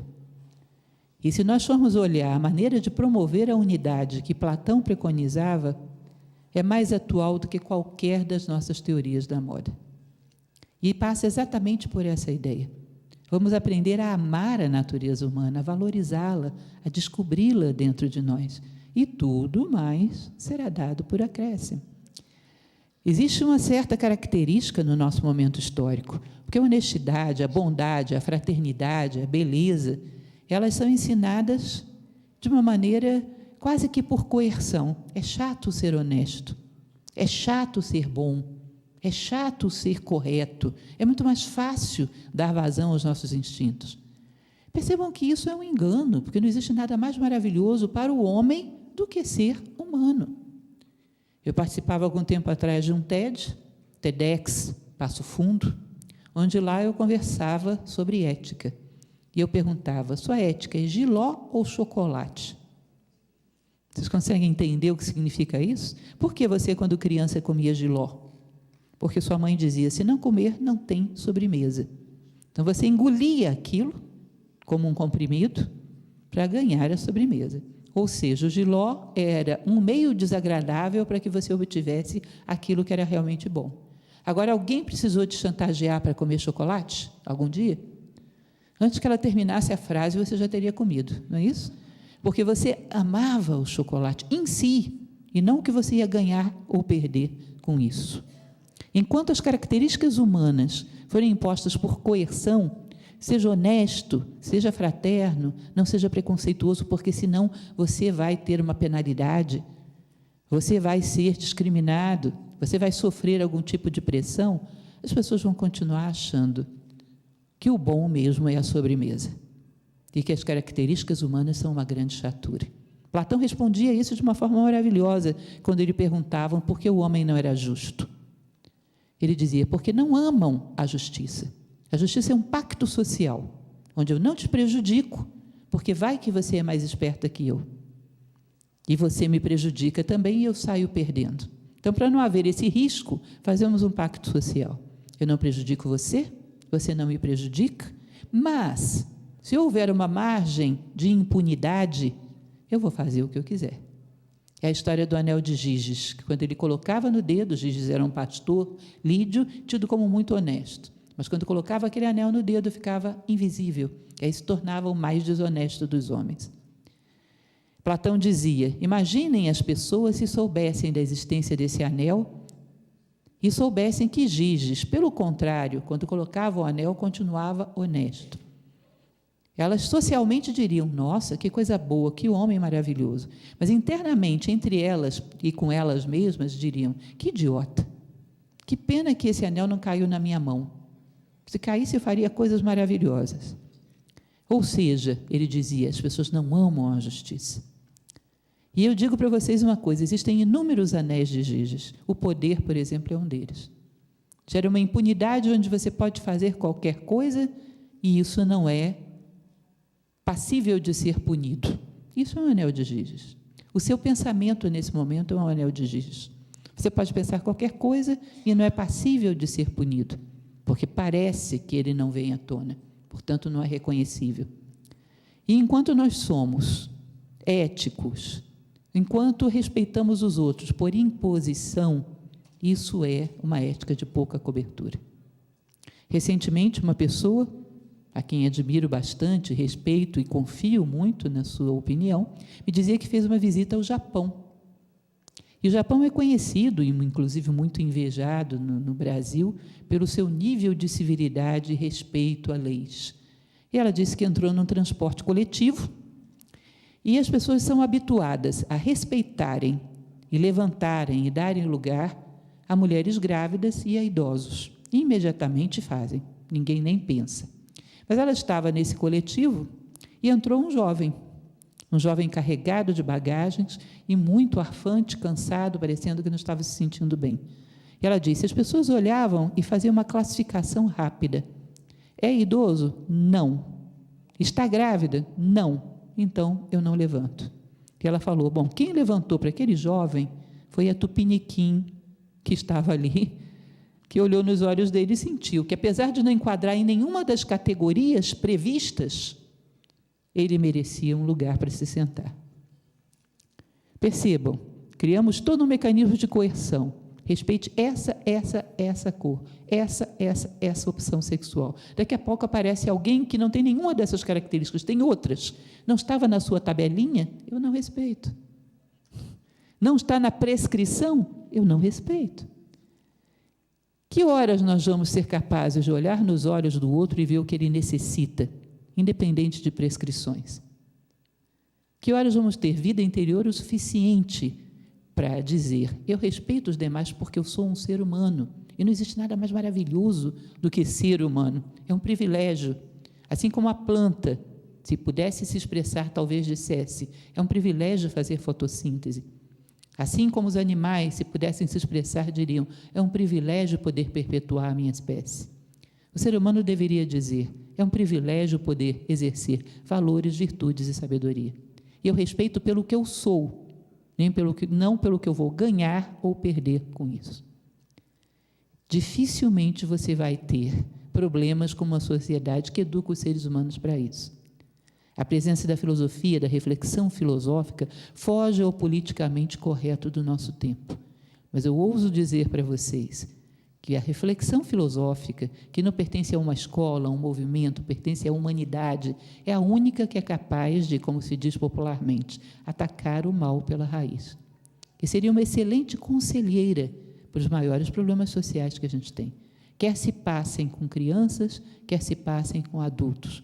Cuidado com receitas prontas, cuidado com fórmulas prontas, cuidado com discursos prontos. Mais uma vez eu cito para vocês, já encerrando, sei que o nosso tempo já está avançando, um determinado diálogo platônico, o Critias, onde ele conta a seguinte situação. Um médico passa uma receita para um doente e diz: siga a prescrição rigorosamente. Eu vou viajar, volto em um mês e até lá você segue essa prescrição. E o médico vai, só que ele resolve voltar antes, volta em 15 dias. Ele vai até o paciente já melhorou bastante, já não justifica mais aquela medicação. E ele diz: me devolve a receita, eu vou te dar outra coisa. Não, isso está prescrito, isso eu tenho que obedecer até o fim dos tempos. Mas ele diz: como assim? Foi prescrito por mim, eu sou um médico, eu sou capaz de examinar você e fazer outra prescrição. Não, eu tenho que obedecer eternamente ao que está prescrito. E ele brinca com essa situação e diz: o cumpridor rigoroso de regras, mas que não é capaz de examinar a necessidade que gerou as regras, aquilo que hoje protege, amanhã pode aprisionar.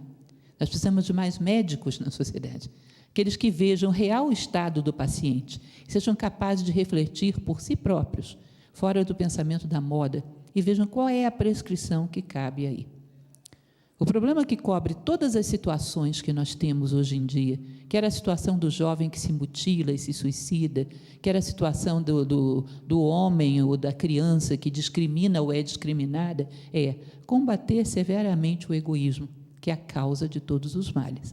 E combater severamente o egoísmo é promover um diálogo interno, para que o homem perceba que o sentido maior da sua vida não é simplesmente obter privilégios para si mesmo. Entendem essa ideia? Eu gosto muito de falar de uma médica que faleceu há coisa de 5 anos atrás, era uma psiquiatra tanatologista, doutora Elizabeth Kübler-Ross. Tem vários livros e um deles lindíssimo, que se chama Sobre a Morte e o Morrer. E ela dizia que de todos os pacientes da sua carreira profissional, que ela sempre conviveu com doentes, com doenças já irreversíveis, aqueles que são mais materialistas eram os que sempre, diante da morte, não suportavam confrontar a morte conscientemente. A consciência se evadia, seja por um processo de coma, seja por um processo de demência, de alguma maneira não eram capazes de confrontar conscientemente a morte. E ela explicava, ela dizia: olha, a morte é um contraste. Vida e morte provocam um contraste, contraste provoca consciência. E diante da morte somos obrigados a assumir o que foi válido nas nossas vidas, o que foi real. Você dificilmente vai ver uma pessoa contabilizando seu fundo bancário às vésperas da morte. Nesse momento surge nítido o que foi real na vida, o quanto eu contribuí para que o outro crescesse, se tornasse melhor como ser humano, e o quanto eu mesmo cresci para ser referencial para os demais. Se eu fui ou não um fator de soma na vida dos demais e na minha própria. Se as pessoas que conviveram comigo ficaram um pouco melhores porque conviveram comigo. Isso é o real e é a única coisa que sobra nesse momento. E se isso não existiu, a pessoa fica com as mãos absolutamente vazias e não existe base para que a consciência se coloque de pé. E sem base, a consciência submerge, desaparece. Percebam que o trabalho que a filosofia promove é que a gente possa fazer essa reflexão antes desse momento onde ela já é tardia. O que é real, o que é válido. Se você começa a fazer com que o ser humano perceba o que é real, o que é válido, o que da vida dele faz diferença, não vai ser muito difícil que esse homem reconheça que ele e o outro, no fundo, são uma coisa só, que a humanidade como um todo, no fundo, é uma coisa só. E se nós somos a maior parte de mim são os outros. E há que conhecer essa grande parte de mim. Fraternidade significa conhecer aquela parte de mim que está nos outros. Encontrar aquele ponto onde todos nós somos fator de soma na vida um do outro. E curtir isso. Isso é chocolate, isso não é jiló. Curtir. Dormir o sono dos justos, sabendo que hoje você foi uma pessoa que promoveu a unidade. Foi uma pessoa que venceu no dia de hoje o egoísmo. Foi uma pessoa que venceu no dia de hoje a separatividade. E sentir um orgulho, uma satisfação, o prazer do dever cumprido, o sono dos justos, esse encontro da natureza humana de forma prazerosa por ela em si, e não para ser castigado ou premiado por isso, é um antídoto muito eficaz para todo tipo de separatividade, todo tipo de discriminação.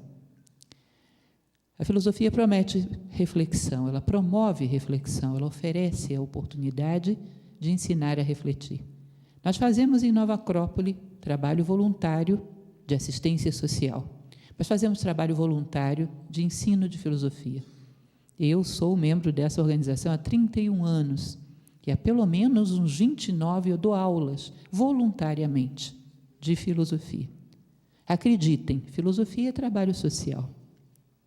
Porque ir à origem dos problemas e fazer com que o ser humano se enamore da condição humana é o antídoto mais poderoso que nós podemos ter para qualquer coisa.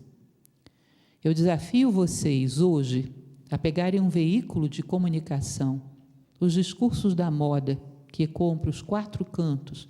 Em um dia você é bombardeado 300 vezes pelo discurso politicamente correto que fala das diferenças. Eu desafio que vocês encontrem num único dia um discurso que fale da unidade. Que nós promovemos aquilo sobre o qual nós nos dedicamos e voltamos a nossa atenção. Se falamos sobre a unidade, a consciência humana que é poderosa, promoverá a unidade. Se descobrimos ela dentro de nós, ela irá fora. Quanto mais dentro, mais fora. Ela se manifestará do lado de fora. Mas de tanto promovermos não propriamente, não é essa a intenção, mas de tanto vociferarmos sobre as diferenças, honestamente, eu hoje percebo muito mais as diferenças do que percebi alguns anos atrás. Porque é impossível não percebê-las. Se você me perguntasse algum tempo atrás, você já teve amigos negros? Eu não lembraria quem era negro e quem era branco. Mas hoje eu sou tão bombardeada com essa informação que eu fico quase que condicionada a reparar. Quais dos seus amigos são homossexuais? Eu diria, bom, eu tenho amigos. Não sei quantos são desse jeito. Sei que um é extremamente generoso, o outro é extremamente gentil, o outro é extremamente inteligente, são amigos. Mas o foco nessa temática, nessa pauta, é tão acentuado que a gente começa a reparar em coisas que antes não reparava. Eu sei que a boa vontade é muito grande, mas a estratégia nem sempre é eficaz. Entre boa vontade e eficácia, às vezes vai um longo caminho. Nesse pequeno bate-papo de hoje, eu gostaria de chamar a atenção de vocês sobre isso. Falem mais, vivam mais, promovam mais a unidade. Contem mais exemplos de unidade. Quais foram? Quais foram os casos que vocês viram recentemente de pessoas que foram promovidas independente de qualquer coisa que elas eram externamente? Quais foram os casos que vocês conhecem de pessoas que recentemente foram consideradas pelos seus valores internos e não externos? Cadê esses casos? As sementes de grandeza no homem necessitam de uma imagem para crescer e germinar. E essas imagens existem. É preciso que a gente, cada vez mais, promova. Gere essas imagens na nossa própria vida. Saiba que a nossa consciência precisa ser alimentada, precisa ser focada naquilo que temos de melhor, para que isso cresça. Platão falava que deveríamos todos ter um herói de estimação, exatamente porque ele nos devolve a fé no ser humano. Posso dizer uma coisa para vocês que, para mim, é quase que um axioma. Vocês podem dizer que eu sou pretensiosa de ter axiomas, mas para mim é um fato.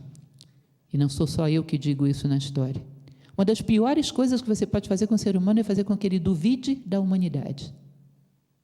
Duvide da condição humana. E de tanto promovermos o mal, ainda com o sentido de acusá-lo ou de denunciá-lo, estamos começando a perder a fé na humanidade. E outra coisa ousada que eu poderia dizer para vocês, para cada caso que nós colocamos de discriminação, de ódio coletivo, de separatividade, deve haver um correspondente de unidade, de fraternidade e de bondade, ou talvez dois. Ou talvez dois. Não deixem de considerar que há uma outra e há muitas outras formas de abordar o mesmo problema. Recentemente eu fiz uma pesquisa, coisa de filósofo que pensa as coisas mais inusitadas do mundo. Eu comecei a achar que o problema da moda não é essa moda que nos faz vestirmos todos iguais, essa não tem grande importância, mas é a moda que nos faz pensarmos todos iguais, sentirmos todos iguais. Essa é problemática. Comecei a achar que a moda, ao longo da história, sempre tinha promovido aquilo que temos de pior. E fui procurar. Você vai ver que em países colonialistas se promovia que um povo era superior ao outro. Em países racistas se promovia que uma raça era superior à outra. A moda nunca foi boa conselheira em lugar nenhum que eu pesquisei. Será que hoje é diferente? A moda de denunciar talvez seja bem intencionada, mas a moda de promover, eu garanto para vocês que dá mais certo. O tema da minha palestra é promoção da infância. Infância, para um filósofo, é símbolo de pureza, de identidade, de essência. E eu acredito que nós vamos valorizar muito mais as crianças quando encontrarmos os atributos da criança dentro de nós e soubermos promovê-los. Essa legitimidade, essa pureza, essa integridade, essa capacidade de colocar-se de corpo e alma em tudo aquilo que vive. Convido a vocês a fazerem essa reflexão. Eu agradeço muito a presença de todos, agradeço o convite que me trouxe até aqui e espero que nós tenhamos outras oportunidades. Obrigada.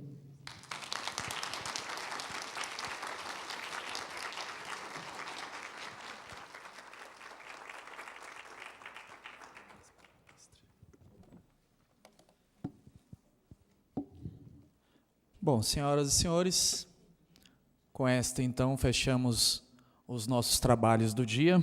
O Superior Tribunal de Justiça, o Instituto Alana, a ONG Coletivo da Cidade e a Organização Internacional Nova Acrópole agradece a presença de todos, ao tempo que deseja também uma ótima noite.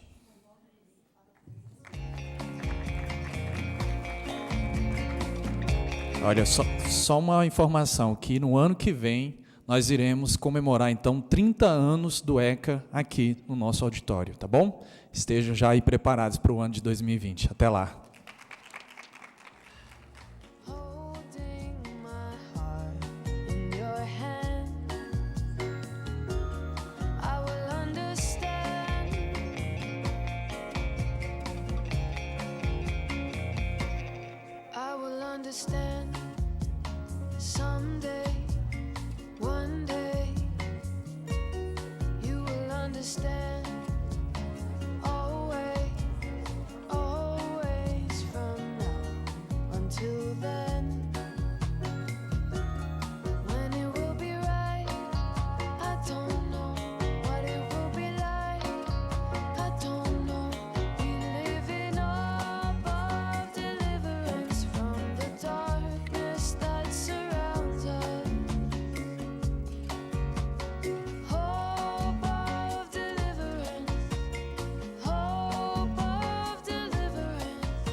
You were